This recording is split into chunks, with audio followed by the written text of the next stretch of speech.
Let's begin with a chapter in Science and Health, the chapter entitled Science, Theology, and Medicine.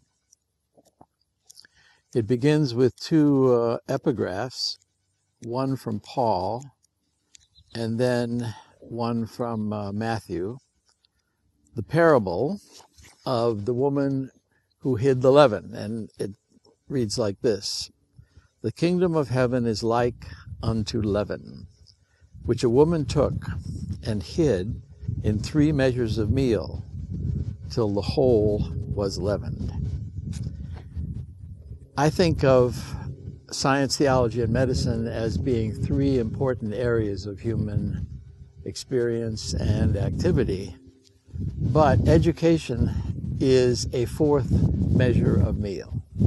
And whenever I think about Principia, its present well-being and its future, I think about Mary Kimball Morgan, the woman who took the leaven of truth, the leaven of Christian Science, the truth of being, and inserted it or hid it in a 4th measure of meal, education.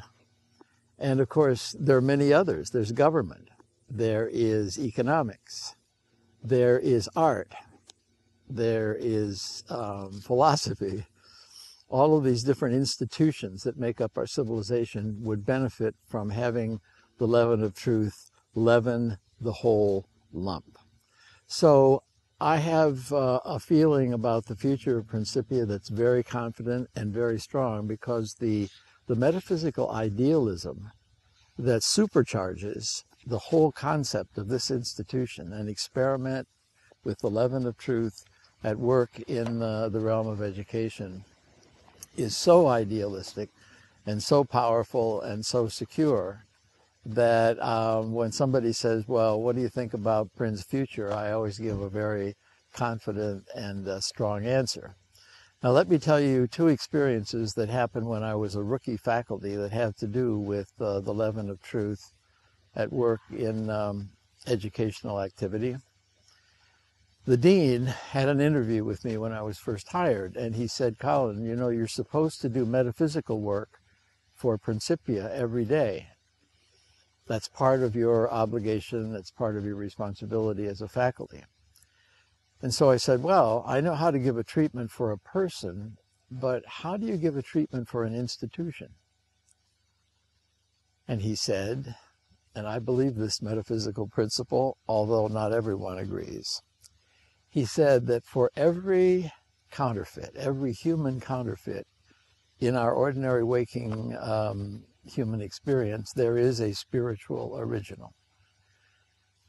So I said, you mean there's a spiritual Principia as well as the human manifestation of that in our experience? And he said, yes, but only if there is a spiritual Harvard, a spiritual Blackburn, a spiritual Greenville, and then a spiritual Ford Motor Company, a spiritual Supreme Court of the United States, a spiritual Congress. So it goes all the way from superstrings to galaxies. For every counterfeit, there is an original. And the way you bless the counterfeit is by affirming the truth about the original in your metaphysical work, and that leavens and boosts and uplifts and spiritualizes and improves and heals whatever needs to be healed in the experience of the counterfeit. That's point number 1, and I've been doing that ever since. And I work for Mother Earth, for the Supreme Court of the United States, for the General Motors Corporation, for all kinds of things on that basis, as well as for individual people. The second story has to do with leavening the whole lump. At the time that I joined the faculty, Ed Leonard, who was the head of the English department, was writing As the Sowing. And he was working on the chapter about the whole man, the whole lump and the whole man in the philosophy of education at Principia.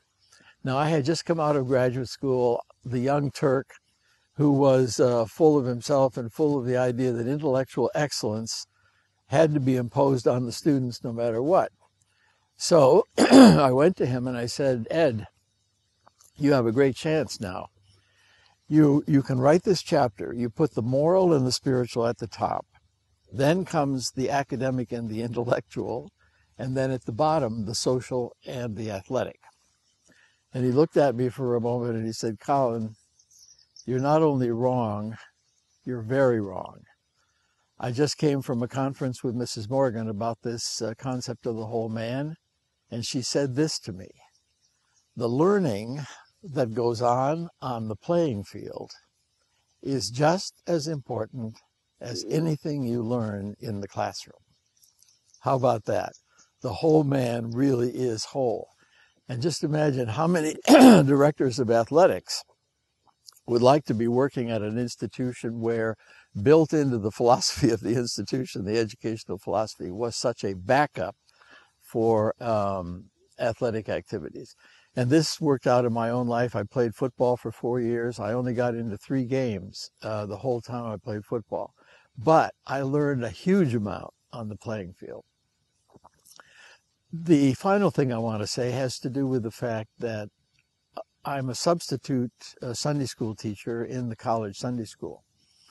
And when we have a large number of visiting weekend students, last Sunday I think we had 40, I'm called to staff a class just for the visitors.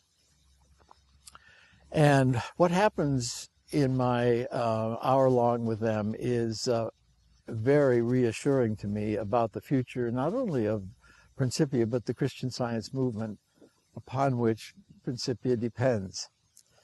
What I do is I go around the circle and I ask them to tell me what they like about Christian Science and what they find off-putting. Because I explain that they're just beginning to get out from under the control of their parents. They'll come to college, then they'll graduate from college, get an apartment, get a job, and be on their own. And do they want to have religion down in the future, down the long future, and will it be Christian Science, or will it be some other religion, or will it be no religion? And they need to think about that. Well, they tell me what they don't like, they tell me what they do like, and there isn't a lot of consensus. The one thing about which there is great consensus is this: they love the idea that Christian Science invites them to think. The time for thinkers has come. And I love that. I love the fact that we're practicing a religion where you're invited to ask good questions and look for good answers, and then support those answers with arguments and reasons. But of course, although Mrs. Eddy never says this, I have to remind them that the time for lovers has also come. If you're going to be a thinker, you got to be a loving thinker. And if you're going to be a lover, you have to be a thinking lover. And then the final thing that I do is talk about the fact that Principia, coming to this college, in my experience, was life-changing. I never liked any of the students in my Sunday school classes. I never found any Christian scientists I admired. But when I came here, I did. And that really changed my life forever. And it also, the college was full of returning veterans from World War II. They'd been fighting for freedom. They had come back from fighting a war to liberate Europe and the rest of the world from tyrants. And so freedom was on everybody's mind, and the founding of the UN. And we talked a lot about freedom, about fighting for freedom. And it came to me then that Jesus and Mrs. Eddy were great freedom fighters. I think of myself as a freedom fighter, and I wake up each morning and say to myself, another good day for freedom fighting. Lock and load, freedom fighters, mount up and ride. And that has given me a kind of a spine in my own sense of myself as a Christian Scientist down the years. And in the Sunday school, I bring, this is a first edition of Science and Health. And these kids, I read them the original version of The Time for Thinkers Has Come in the first edition of Science and Health. It reads, the time for thinkers has come, and the time for revolutions, ecclesiastic and social, must come. And they love the idea that a freedom fighter is a revolutionary, a radical revolutionary out to upend all of the forces that put people in mental slavery.